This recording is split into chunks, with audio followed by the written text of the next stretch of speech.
Right, Elon, wouldn't it be easier if you were able to use some form of two-part authentication in order to ensure that the individual.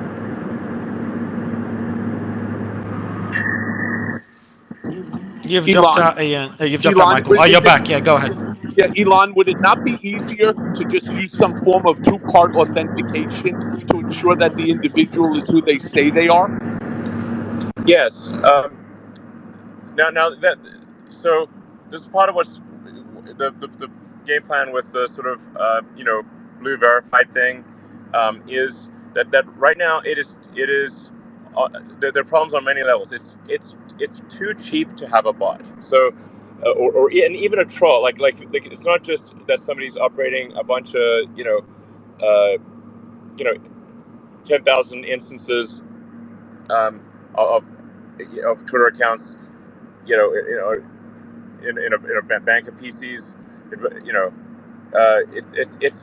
It's like you can have a warehouse with, and there are many parts of the world, like warehouse where there's just banks of phones. So they actually are operated by people.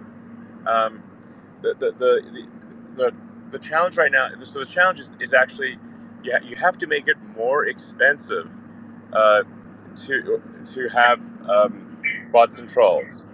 It can't be like, It's like a guy sitting in front of 8 phones, right? That's just how they yeah, operate. So exactly. It's like the farms are guys sitting in front of 8 phones. yeah, Yeah. there's like Well, unfortunately, the disinformation budget for the CIA for these NAFO bots is over $100 million. I mean, even if you throw $8 per month per account in front of them, it's not. Is that really going to stop them? not the $8.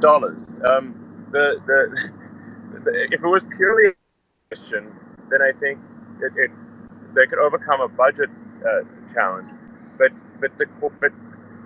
also then having to have a huge number of phones and a huge number of credit or debit cards, um, is that these all amplify the difficulty, and then having, if you want to do it such that that you can't find any connection between 100,000 phones and 100,000 credit cards and 100,000 authenticated phone numbers, that's very difficult to do.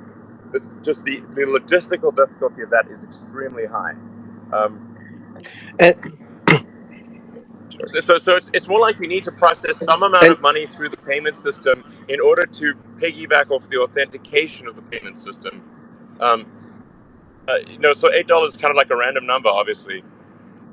But there's another thing that has to be accomplished simultaneously, which is that Twitter cannot be like so heavily dependent on advertisers. So this is an attempt to kill two birds with one stone.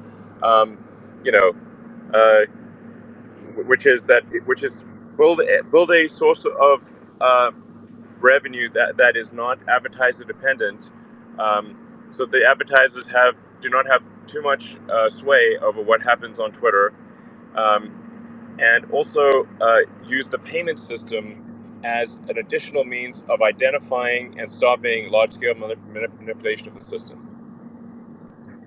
And just to So, add on to that, when you in have other a lot of words, users just one signing second, up, their one second, advertisers are going to one second. realize that these are real Hello. people, right? They're all verified individuals. So that will make them want to advertise on the site. So it's win Hey, win win, right? Yes. let's just hey, not Kim, can I over ask a each other quick all the time. follow up to my question? Would you mind, Elon? I'm just Okay, I have to I have to just stop this for a second because everyone is talking over each other. Elon just made a really important point, which is that he has more freedom to do what is good for his users if he is less dependent on advertisers. So there's a large group of people here. I think everyone who appreciates what Elon is doing for us right now in this fight for freedom of speech should support him. And the best way you can support him is to become a subscriber at Twitter. You're using this great service all the time. If you want him to have more power and more freedom to achieve these goals for us, well, make that $8 a month investment. I think it's really worth it. The price of a latte.